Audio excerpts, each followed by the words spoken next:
Au cœur du Moyen-Âge européen, entre le IXe et le IIIe siècle, l'organisation économique et sociale des campagnes s'articule autour d'un système que les historiens appellent le manorialisme. Étroitement lié au féodalisme, ce modèle repose sur la gestion des terres par un seigneur et le travail des paysans qui y vivent. Le manoir, centre de la vie rurale, devient à la fois une unité de production agricole, un lieu de pouvoir et un espace d'encadrement social.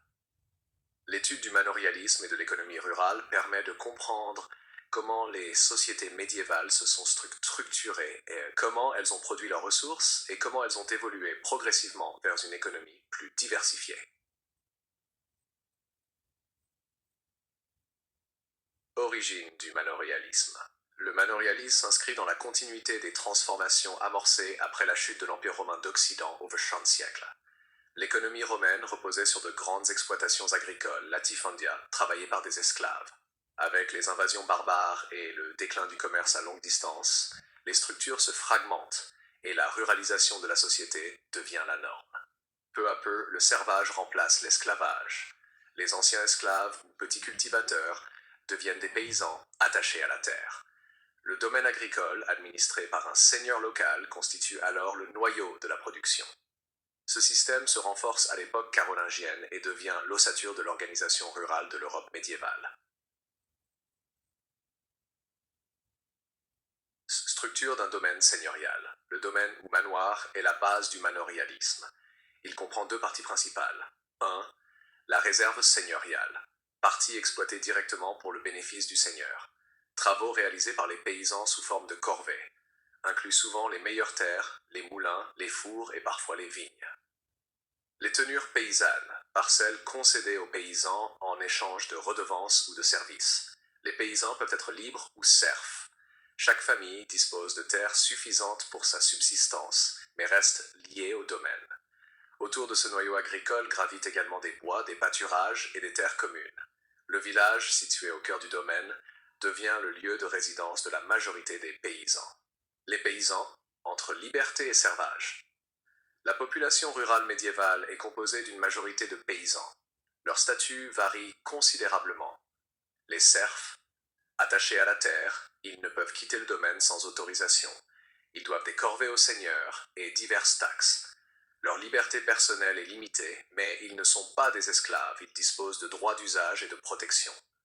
Les paysans libres, plus rares, ils possèdent leurs terres ou les exploitent moyennant un loyer fixe. Leur dépendance au seigneur est plus faible, mais ils restent soumis à certaines obligations collectives, utilisation du four banal, paiement de péage, etc. Malgré leurs différences, tous partagent la même réalité.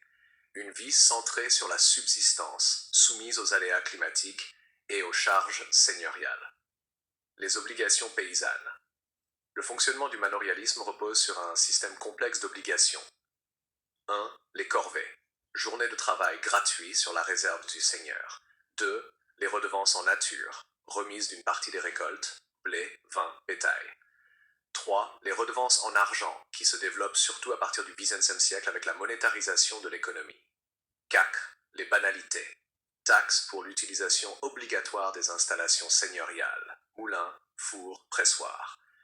Ces obligations assurent aux seigneurs une rente constante, indépendamment de la réussite ou de l'échec des paysans dans leurs propres exploitations. La production agricole. L'économie rurale médiévale est essentiellement autarcique. Chaque domaine tend à produire ce dont il a besoin. La culture est dominée par les céréales, blé, seigle, orge, complétée par les légumes, la vigne et l'élevage. À partir du XXe siècle, l'agriculture connaît de véritables progrès. Adoption de la rotation triennale, assolement en 3 champs, qui augmente les rendements. Généralisation de la charrue à versoir permettant un meilleur labour. Utilisation accrue de la traction animale, chevaux ferrés, colliers d'épaule.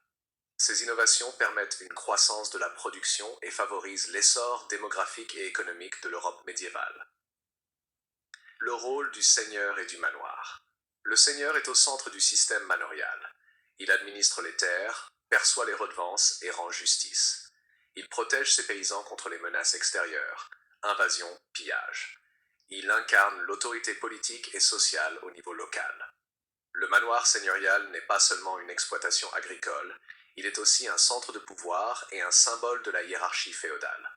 Économie rurale et échange.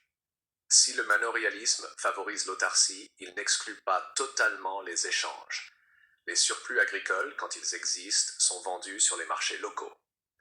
À partir du XVe siècle, l'essor des villes et du commerce entraîne une transformation de l'économie rurale.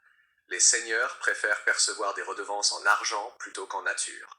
Les paysans se rendent de plus en plus au marché pour acheter ou vendre. La spécialisation régionale se développe, vin dans certaines régions, élevage ailleurs. Ainsi, l'économie rurale, d'abord fermée, s'ouvre progressivement au circuit marchand. Les tensions et les résistances. Le système manorial, bien que solide, n'est pas exempt de tensions. Les paysans contestent parfois les charges excessives. Des révoltes éclatent, par exemple la jacquerie en France au XIVe siècle. La croissance de l'économie monétaire affaiblit le modèle des corvées et des redevances en nature. À long terme, ces évolutions annoncent le déclin progressif du manorialisme. Déclin du manorialisme. À partir du XIVe siècle, plusieurs facteurs affaiblissent le système. La peste noire 47-1352 qui décime la population et réduit la main-d'œuvre disponible. 2. La hausse des salaires et la rareté des paysans qui accroissent leur pouvoir de négociation. 3. Le développement du commerce et l'intégration accrue des campagnes dans une économie de marché. Ces évolutions transforment peu à peu les rapports seigneuriaux et réduisent l'importance du manoir comme unité économique.